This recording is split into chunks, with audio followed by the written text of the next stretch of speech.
Hello, my name is Michelle Moody, and today I'm going to share with you A Visitor for Bear. This book was written by Bonnie Becker and illustrated by Katie McDonald Denton.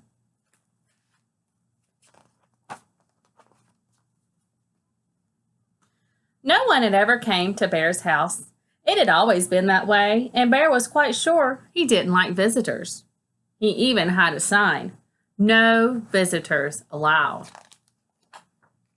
One morning, Bear heard a tap, tap, tapping on his front door.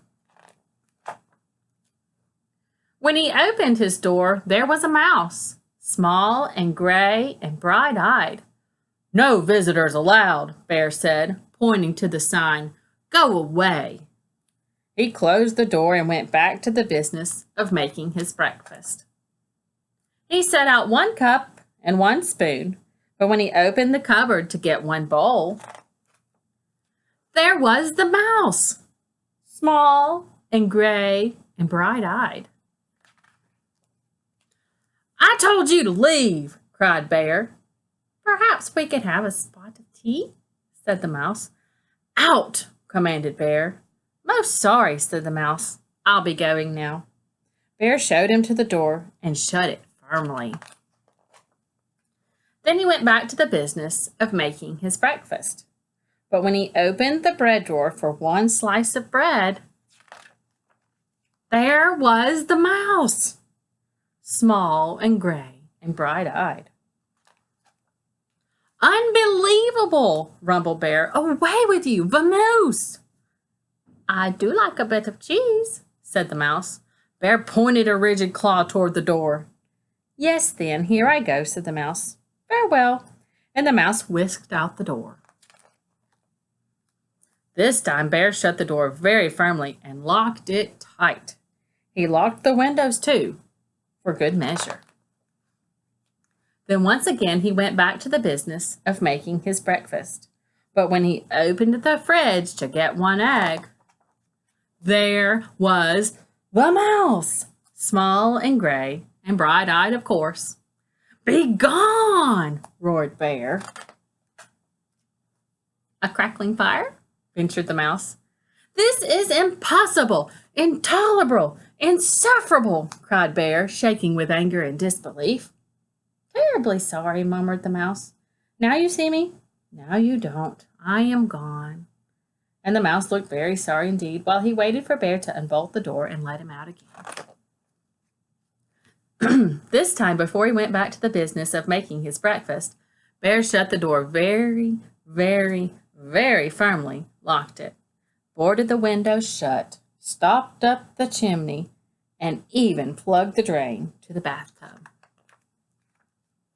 Carefully, Bear set about the business of making his breakfast. He opened the cupboard. No mouse. Ah! He opened the bread drawer. Nothing. Phew! He opened the fridge. Mouse free. Yes, indeed. He lifted the lid to the tea kettle.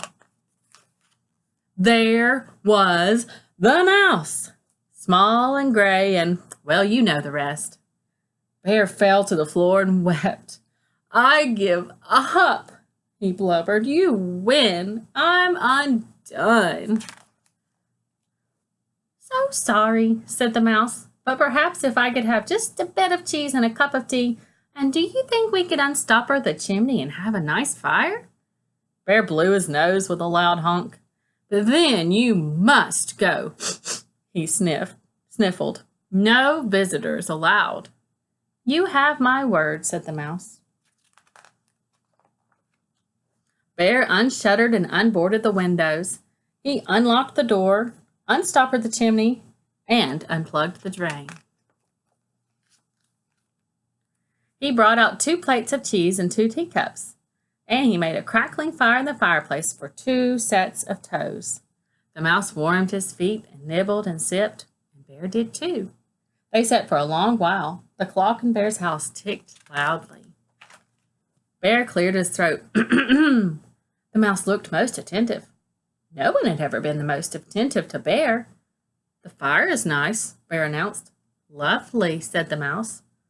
No one had ever said Bear's fires were lovely. I can do a headstand, said Bear.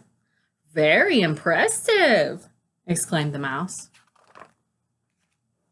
Bear told a joke. The mouse laughed heartily. No one had ever laughed at Bear's jokes before. Bear began to think of another joke. The mouse set down his teacup.